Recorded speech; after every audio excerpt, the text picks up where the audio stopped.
गांव सैद है ये गांव हीरानगर के थाना के क्षेत्र का है। इस जगह ये नमूदार हुए, देखिए। तो उसके बाद जैसे ये नमूदार हुए इलाके में लोगों ने अपने, जैसे इन्होंने कोई एक घर में जाकर कुछ लोगों से पानी वगैरह मांगने की कोशिश की, तो जब लोग दहशत में आए तो उसके बाद जैसे सूचना मिली इसकी, तो यहाँ पर SHO और SDPO की टीम पहुँची और चूँकि उसमें एक आतंकवादी ने उन पर ग्रेनेड लॉन्च करने की कोशिश की और एक्सचेंज ऑफ फायर में वो टेररिस्ट मारा गया। तो ये टेररिस्ट मारा गया है और जो दूसरा आतंकवादी है वो इस इलाके में छिपे होने की उसकी खबर है और अभी सर्च ऑपरेशन जारी है। सर, हॉस्टेज वाला भी कुछ खबर ऐसी अनकन्फर्म रूमर्स इस इलाके में काफ़ी चल रही है कि काफ़ी लोग आहत हुए हैं। 3 उसमें जो सिविलियंस हैं उनकी मृत्यु भी हुई है और बहुत सारे लोग इंजर्ड हैं, लेकिन इसमें सिर्फ एक सिविलियन की इंजरी की हमें सूचना मिली है और उन सिविलियन को हमने सेफली इवैक्यूएट कर लिया। इसके अलावा जो अनकन्फर्म्ड रूमर्स हैं इसकी रिगार्डिंग किसी की मृत्यु होने की, किसी की हॉस्टेज होने की अनकन्फर्म्ड रूमर्स हैं, तो लिहाजा मैं ये भी कहना चाहूँगा कि इन रूमर्स में ना जाए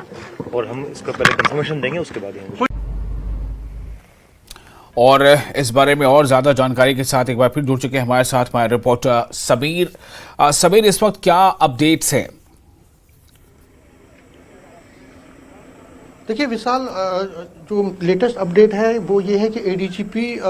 आनंद जैन यहाँ पे पहुंचे हैं। ये जो एरिया आप देख रहे हैं, जो हमने पहले भी आपको दिखाया था, इसी एरिया में अभी आनंद जैन पहुंचे हैं और यहाँ से ही वो अंदर चले गए हैं, क्योंकि जो मेन कंसंट्रेशन है इस ऑपरेशन का वो यही एरिया है। और यहाँ ही कल रात को ऐसा कहा जा रहा है कि आतंकवादी जो था, जो एक कहा जा रहा है उसने फायरिंग की है, जिसमें एक CRP जवान जो है सीरियसली जख्मी हुआ है। तो इसी एरिया में, इसी इलाके में जो है कहा जा रहा है कि जो शुबा है कि ये आतंकवादी छुपा है, अपनी लोकेशन उसने चेंज कर दी है, कहीं भागा भी होगा, तो उसको न्यूट्रलाइज करने के लिए एक वसी पैमाने पे, बड़े पैमाने पे जो सर्च ऑपरेशन है वो चलाया जा रहा है। जो फायरिंग रात को हुई है उसमें कहा जा रहा है कि उसने ताबड़तोड़ और कॉन्वॉय जो थी, हमारे जो टॉप ऑफिशियल्स पुलिस के, उनके कॉन्वॉय पे भी फायरिंग की है, जिससे वो बार बार बचे हैं, DIG और SSP कठुआ। तो उसके बाद हालांकि अभी कोई फायरिंग की आवाज़ नहीं सुनाई दी है सुबह से, लेकिन ADGP के आने के बाद अब इस ऑपरेशन में और तेज़ी आएगी, ऐसा कहा जा रहा है। क्योंकि जो ऑपरेशन है वो कल शाम से अब चल रहा है, जिसमें ऑलरेडी एक आतंकवादी को मार गिराया गया है, एक सिविलियन इंजर्ड है और एक CRP जवान भी इसमें इंजर्ड है। तो अब जो सिक्योरिटी फोर्सेस की जो प्रायोरिटी है वो ये है कि जल्द से जल्द जो ये आतंकवादी, जो बचा हुआ आतंकवादी है, उसको न्यूट्रलाइज किया जाए, क्योंकि जितना ज़्यादा लंबा ऑपरेशन खींचता है उसमें उतनी ज़्यादा इश्यूज बनते हैं, उतनी प्रॉब्लम होती है। तो अब क्योंकि CRP है, JNK पुलिस, SOG और आर्मी की एक बहुत बड़ी जो टीम्स हैं, बहुत ज़्यादा टीम्स हैं यहाँ पे पहुँची हैं। जवान जो है पूरी एरिया में, आप अगर नज़र दौड़ाएं, हमारे कैमरामैन आपको दिखाएंगे, तो आपको जहाँ जहाँ पे आपको नज़र पड़ेगी वहाँ पे आपको पुलिस, SOG और CRPF और आर्मी की टुकड़ियाँ और जवान ही दिखेंगे, गाड़ियाँ आपको दिखेंगी जिसमें ये यहाँ पे पहुँचे हैं। और कोशिश ये है कि किसी तरह से जो इस एरिया में जहाँ जहाँ अगर ये आतंकवादी कहीं पे भी छुपा है तो उसको न्यूट्रलाइज किया जाए। और मैंने जिस तरह से आपको सुबह से हम कह रहे हैं कि ये अब कुछ ही मिनटों की बात या घंटों की बात है जब इस आतंकवादी को मार गिराया जाएगा, लेकिन हमें ये भी देखना पड़ेगा कि जिस तरह से कल शाम को जो लोग थे यहाँ पे, जो सिविलियन थे, जिस तरह से उन्होंने पूरा कोऑपरेट करके सिक्योरिटी फोर्सेस को कोऑपरेट किया, और जिस तरह से उन्होंने फिर इस जो हमारे जो जवानों को इतला दी, उनको जल्द से जल्द एक इंफॉर्मेशन दी कि यहाँ पे आतंकवादी आए हैं, तो उसके बाद ही आतंकवादियों ने जो है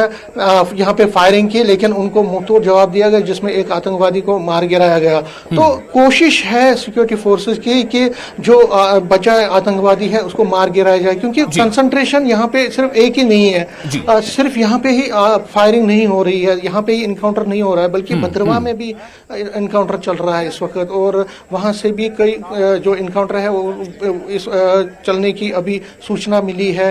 इसी तरह से आपने देखा रियासी में कुछ दिन पहले आतंकवादी हमला हुआ था, तो यहाँ पे 3 दिनों में 3 हमले होना ये अपने आप में दिखाता है कि जम्मू में जो पाकिस्तान की जो कोशिश है यहाँ पे खून खराबा बढ़ाने की। और अगर हम इस एरिया की बात करें, जो ये एरिया यहाँ से जो पठानकोट, ये जो जम्मू पठानकोट हाईवे है वो कुछ ही दूरी पर है, तो अमरनाथ यात्रा भी इसी रूट से जाती है। तो कुछ न कुछ विशाल कहीं ना कहीं जो आतंकवादी है उनके मंसूबे बड़े खतरनाक हैं। और मंसूबे ये हैं कि क्योंकि अब अमरनाथ यात्रा भी आने वाली है, इसी तरह से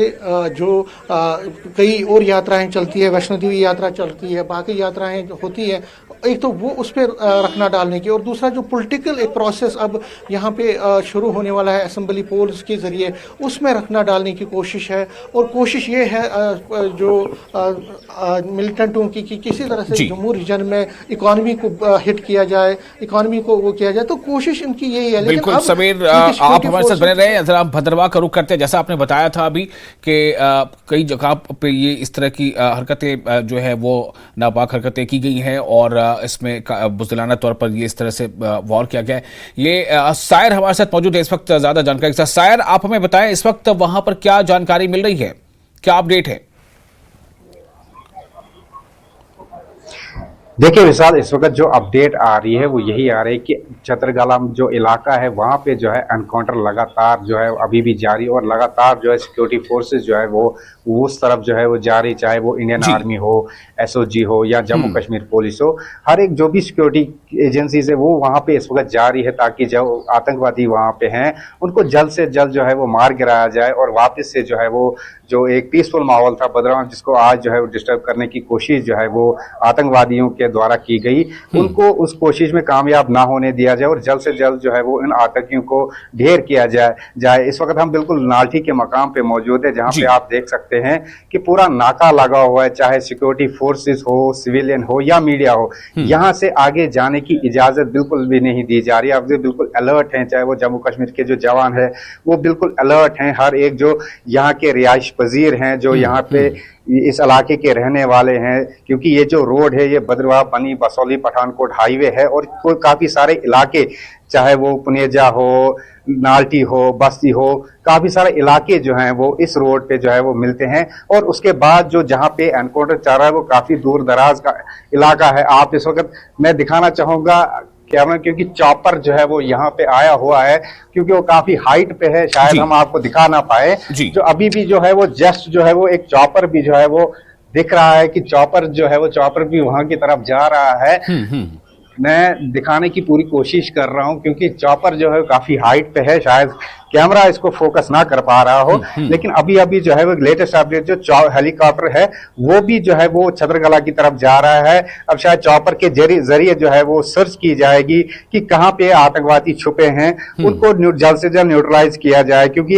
अगर हम बद्रवाह की बात करें तो काफी सालों के बाद जो है बद्रवाह में इस तरह की घटना जो है वो देखी जा रही है, और लोग जो है यहाँ पे वो काफी पीसफुल माहौल में जो है जी रहे थे, काफी पीसफुल माहौल में जो है सांस ले रहे थे, लेकिन अचानक से जो कल रात को 11 बजे जो है वो हमला किया गया, तो इससे कहीं ना कहीं जो है वो डिस्टर्ब जो है थोड़ा बहुत माहौल हो गया। क्योंकि जो छतरगला इलाका है यहाँ पे टूरिस्ट स्पॉट भी पड़ते हैं, गुलडंडा, क्योंकि हम काफी टाइम से देख रहे थे कि गुलडंडा में जो है वो हजारों लाखों की तादाद में जो है सैलानी आ रहे थे, और उसी इलाके के कोई 12 किलोमीटर दूर जहाँ पे बद्रवाह और कुठवा की बाउंड्री जो है वो मिलती है, वहां पे जो है ये इस घटना को अंजाम दिया गया, जिसमें कि जो अपडेट है फिलहाल जो आ रही है कि सिक्योरिटी फोर्सेस के कुछ जवान भी जो है वो इस हमले में जो है जख्मी हुए हैं। और शायद आप बने रहे हमारे साथ चरणजीत भी जुड़ चुके हैं। जैसा हमने बताया कि 2-3 जगहों पर इस तरह के वाकयात पेश आए हैं। चरणजीत, हम आपके पास फिर से एक बार आ रहे हैं, हमें बताएं आप किस मकाम पर हैं और इस वक्त क्या जानकारी मिल रही है। जो सिक्योरिटी एजेंसीज, जो सिक्योरिटी एहलकार जो सुरक्षा में जो मौजूद हैं, वो क्या कर रहे हैं और किस तरह से ऐसा लग रहा है कि लोगों का भरोसा कायम रहेगा? बिल्कुल विशाल, मैं बता दूं कि जिस तरह देर रात ये घटना यहाँ पर घटनाक्रम एक सामने आता है और उसके बाद से लगातार यहाँ पर जो है वो इनकाउंटर जो है देर रात का यहाँ शुरू हो चुका था, और जिस तरह से देर रात को ही एक जो आतंकी है उसका न्यूट्रलाइज कर दिया गया। और हालांकि जिस तरह से एक लोकल जो है उससे भी जो है कुछ जख्म जो आए हैं, कुछ चोटें यहाँ पर आई हैं, वो घायल हुए हैं इस हमले में। तो उसके बाद बता दूं तो अब डेवलपमेंट की बात करूं तो यहाँ पर सुरक्षा बल जो है वो लगातार तैनात हैं। इलाके को जो है कॉर्डन किया गया है और बड़ी बात बता दूं कि हेक्सा जी चरणजीत खंगाला जा रहा है। जी, तो चरणजीत आप यहाँ दृश्यों में देख सकते हैं कि सुरक्षा एजेंसियां जो है यहाँ पर पूरी तरह से अलर्ट नजर आ रही हैं और आप देख रहे हैं कि सुरक्षा बल है उसको यहाँ पर तैनात है। और दूसरी तरफ बता दो चप्पे चप्पे को यहाँ खंगाला जा रहा है, उसका अंत जो बताया जा रहा है उसकी भी तलाश जो है वो पूरी तरह से जारी है। तो विशाल हमारे साथ एक शख्स है जिन्होंने आई विटनेस को कह सकते हैं, जिन्होंने अपनी आंखों से आंखों को देख जानते हैं। जी भैया क्या नाम है और कब देखा? मेरा नाम अशोक शर्मा है। सर मेरा नाम अशोक शर्मा है। अशोक, मैंने उनको 7:30 बजे देखा। जैसे मेरे को किसी ने बताया कि बच्चे का कोई घूम रहा है तो मैंने उतर के देखा बाइक से, तो मेरे से कोई 20 फुट की दूरी पे थे वो। तो मैंने देखा उनको ध्यान से काले कपड़े पहने थे और बैग था उनके पास, राइफल थी 147। जब मैंने 147 तक फिर मैं समझा कि ये मिलिटेंट है। फिर बच्चे खेल रहे थे उधर, ग्राउंड था, साथ में चौक भी था एक आने जाने का पूरे मोहल्ले का। तो मैंने उन बच्चों को सभी को बोला कि अंदर घुस जाओ, ये मिलिटेंट आए हैं। तो वो मेरे को देख के बोल रहे भाई इधर आ, मेरी बात सुन, हमको पानी पिला, प्यास लगी है। ऐसे बोल रहे थे मेरे साथ, मैंने हिंदी में बात कर रहे नॉर्मल, ज्यादा जोर से मैं जोर से बोलूं उनको 25 साल कोई आगे तो मैं बैठ सकता हूँ। दो मेरे से पानी मांग रहे थे, फिर वो आए। जैसे मैं दूर आगे भाग गया तो वो बताते यार कि अंदर जो पिछले फायरिंग करते, उस फायरिंग में हमारे गाँव का एक लड़का जैसे ही हमारे भाई बंदे को लगी है, थोड़ी लगी है। फिर उसके बाद मैं ग्रेनेड भी प्लास्टिक से फिर उन्होंने फिर इसको क्या नाम अपने डी साहब है तो इनको कॉल किया, फिर मिलने आए हैं।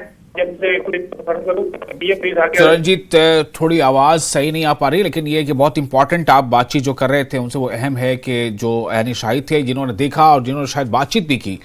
तो वो बता रहे हैं कि क्या बातचीत हुई और किस तरह से उसने क्या कहा और क्या नहीं कहा। तो ये एक अहम था, लेकिन आपकी आवाज़ थोड़ी ठीक समय नहीं आ पा रही है। आप एक बार फिर रुक करते हैं थोड़ी देर के लिए समीर का। समीर, आपने देखा भी जो आप बता रहे थे कि पिछले 4 दिनों में 3 जगहों पर इस तरह से जो आतंकी हमले हुए हैं, तो सायर ने जो हमें अपडेट दिया है, जो चरणजीत हमें बता रहे हैं, और आप समीर अभी ये बता रहे हैं कि ये ऑपरेशन जैसा आपने बताया था कि एडीजी भी वहां पहुंचे हैं, तो ऐसा माना जा रहा है कि शायद इसमें और मजीद तेजी आएगी और जल्द से जल्द इसमें इसे जो है अंजाम तक पहुंचाया जाएगा। जी समीर। जी विशाल, मैंने यही कहा कि क्योंकि एडीजीपी अब खुद आए हैं रात को, क्योंकि ऑपरेशन करने में या इनकाउंटर करने में थोड़ा मुश्किल आता है। जो एंटी टेरर ऑपरेशन है, हमने जो आपकी एक्सपीरियंस देखी है उसमें यह है कि रात के समय में ज़्यादा नहीं होते हैं। जब भी शाम का समय आता है तो फिर उसको हॉल्ट किया जाता है। लेकिन रात को जो फायरिंग हुई है वो एक चिंताजनक है। जिस तरह से जो एक आतंकवादी जो बचा है, जिस तरह उसने रात को फायरिंग की। लेकिन अब क्योंकि एडीजीपी खुद आए हैं यहाँ पे, तो ऐसी उम्मीद है, ऐसा लग रहा है कि जल्द से जल्द जो बचा आतंकी है उसको न्यूट्रलाइज किया जाएगा। क्योंकि जितना लंबा खिंचता है कोई भी एंटी टेरर ऑपरेशन, वो कहीं ना कहीं प्रॉब्लम क्रिएट करता है। क्योंकि अब जो इन्फोर्समेंट है यहाँ पे, जो डिप्लॉयमेंट है वो पूरी है और यहाँ पे पूरे एरिया को घेर दिया गया है जवानों ने, सिक्योरिटी फोर्सेस के जवानों ने, पुलिस के जवानों ने। और मुझे लगता है कि जल्द से जल्द इस ऑपरेशन को अंजाम दिया जाएगा। दूसरा जो सबसे बड़ी अहम बात है, देखिए जो ये इसकी टाइमिंग देखिए, जो रियासी में जब अटैक हुआ, रियासी में अटैक तब हुआ जब prime minister Narendra Modi oath लेने जा रहे थे। तो एक तरह से 3 दिनों में ये 3 अटैक होना, एक चीज कि जम्मू में धारा 370 हटने के बाद जो इस तरह से जम्मू कश्मीर में अमन आ रहा है, पीस आ रहा है, खुशहाली आ रही है, उसमें एक मैसेज देने की कि यहाँ पे लोग खुश नहीं। और दूसरा डिवीजन, कम्युनल डिवीजन, क्योंकि जम्मू में जो हिंदू डोमिनेटेड एरियाज में वहाँ पे ये आतंकवादी घटनाएं हो रही हैं। और जिस तरह रियासी में एक तीर्थ बस को, एक यात्रा बस को अटैक किया गया, तो यहाँ पे लोगों को कम्युनल लाइन्स पे डिवाइड करने की एक कोशिश जो है आतंकवादियों की या पाकिस्तान की जो कोशिश है वो दर्शाती है। और दूसरा, क्योंकि अमरनाथ यात्रा आ रही है और यहाँ की इकोनॉमी को सैबोटेज, यहाँ की इकोनॉमी को हिट करने की कोशिश की जा रही है, तो कहीं ना कहीं हमें ये समझना पड़ेगा कि जो आतंकवादी है वो एक नापाक मंसूबे के तहत ये सारी चीजें कर रहे हैं। लेकिन सिक्योरिटी फोर्स चाहे इस कठुआ में, चाहे डोडा में, जो भद्रवाह एरिया में इनकाउंटर चल रहा है, और रियासी में जिन लोगों ने, जिन आतंकवादियों ने वो घिनौना काम अंजाम दिया था उनको भी दर पकड़ने के लिए एक व्यापक सर्च ऑपरेशन न सिर्फ रियासी के पहाड़ी इलाकों में चल रहा है बल्कि पुंछ और जो राजौरी के बेल्ट हैं, जो पहाड़ी इलाके हैं, जंगली इलाके और हिंटरलैंड्स हैं, वहाँ पे भी सर्च ऑपरेशन व्यापक चल रहा है। और जो कमिटमेंट है जो यूनियन सेंट्रल गवर्नमेंट ने भी कहा है कि जल्द से जल्द, और एलजी मनोज सिन्हा ने यहाँ पे कहा कि जल्द से जल्द उन आतंकवादियों को भी मार गिराया जाएगा। तो कहीं ना कहीं विशाल एक कोशिश ये है कि जितने भी आतंकवादी यहाँ पे बचे कुचे आतंकवादी हैं जो ये अंजाम दे रहे हैं, ये अटैक कर रहे हैं, मासूम लोगों को निशाना बनाने की कोशिश कर रहे हैं, सिविलियंस को और सिक्योरिटी फोर्सेस को निशाना बनाने की कोशिश कर रहे हैं, उनको जल्द से जल्द दबोचा जाए। और इसमें कामयाबी भी बहुत ज्यादा मिली है। अभी तक कई आतंकवादियों को हमने देखा कश्मीर वैली में भी और जम्मू के जगहों पे जो पैर पंचाल एरियाज में बहुत सारी जगहों पे मारा भी गया है। और यहाँ कठुआ में जहाँ हम खड़े हैं यहाँ पे भी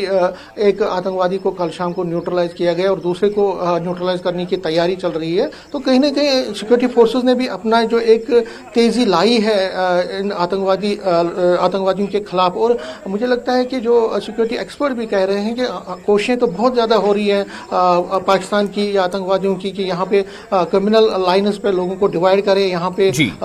खून खराबा बढ़ाया जाए, यहाँ पे लोगों में इंतशार पैदा किया जाए, लेकिन वो सारी चीज़ें जो है वो नाकाम होंगी, वो सारी चीज़ें जो है उनको कामयाब नहीं होने दिया जाएगा। तो लेकिन फिलहाल जो अपडेट यहाँ पे है वो ये है कि एक आतंकवादी जो है उसको मारने की जो तैयारियां हैं वो चल रही है। और मेरे कैमरामैन अगर थोड़े विजुअल्स और भी दिखाएं सिक्योरिटी फोर्सेस की जो डिप्लॉयमेंट है यहाँ पे, ये पीछे जो आप देख सकते हैं ये ही एरिया है, यहाँ से सिर्फ 1.5 किलोमीटर की दूरी पे ही वो जो कल आतंकवादी आए थे। तो जाहिर तौर पर इस पूरे एरिया को, जिस तरह मैंने कहा, इस इलाके को घेर लिया गया है और अब कोशिश ये है कि जल्द से जल्द उनको न्यूट्रलाइज किया जाए। लेकिन हिम्मत देनी पड़ेगी विशाल यहाँ के लोगों की, उन्होंने किस तरह से हिम्मत की और खासकर जो नंबरदार था जिसपे गोली लगी, जो जख्मी भी हुआ, जिस तरह से उन्होंने शोर मचाया और जिस तरह से उन्होंने उनको खाना देने से इनकार किया या पानी देने से इनकार किया, वो अपने आप में एक दिलेराना काम था, एक बहादुरी का काम था जिस पर सबको उनको फख्र होना चाहिए। और अगर वो उनको शेल्टर देते, अगर वो उनको यहाँ पे, तो कई लोगों को वो यहाँ पे निशाना बनाते, लेकिन वो उन्होंने ये ऐसा नहीं किया, अपनी जान जोखिम में डाल के। हालांकि वो जख्मी है ओमकार सिंह, वो जख्मी है, लेकिन उसके बावजूद भी उसने देश हित को सोचा, देश हित के लिए किया। और मैं आपको बता दूं ये पाकिस्तानी लग रहे हैं, जो एक इंडिकेशन आ रही है कि ये आतंकवादी पाकिस्तानी हो सकते हैं और यहाँ पे कुछ बड़ा करने, क्योंकि अगर सीआरपी का हेडक्वार्टर है वो सिर्फ 2 किलोमीटर की दूरी पे यहाँ से पास में ही है समझ लीजिए, तो हो सकता है उनका निशाना वो भी हो सकता है। और यहाँ पे मूवमेंट भी होती है, बहुत ज्यादा मूवमेंट होती है इस हाईवे पे जो जम्मू पठानकोट हाईवे है। तो कहीं ना कहीं कोशिश आतंकवादियों की है कि यहाँ पे ज्यादा से ज्यादा साबोटाज करने की, यहाँ से रखना डालने की। लेकिन सिक्योरिटी फोर्सेस हर जगह पे, चाहे वो भद्रवा में हो या यहाँ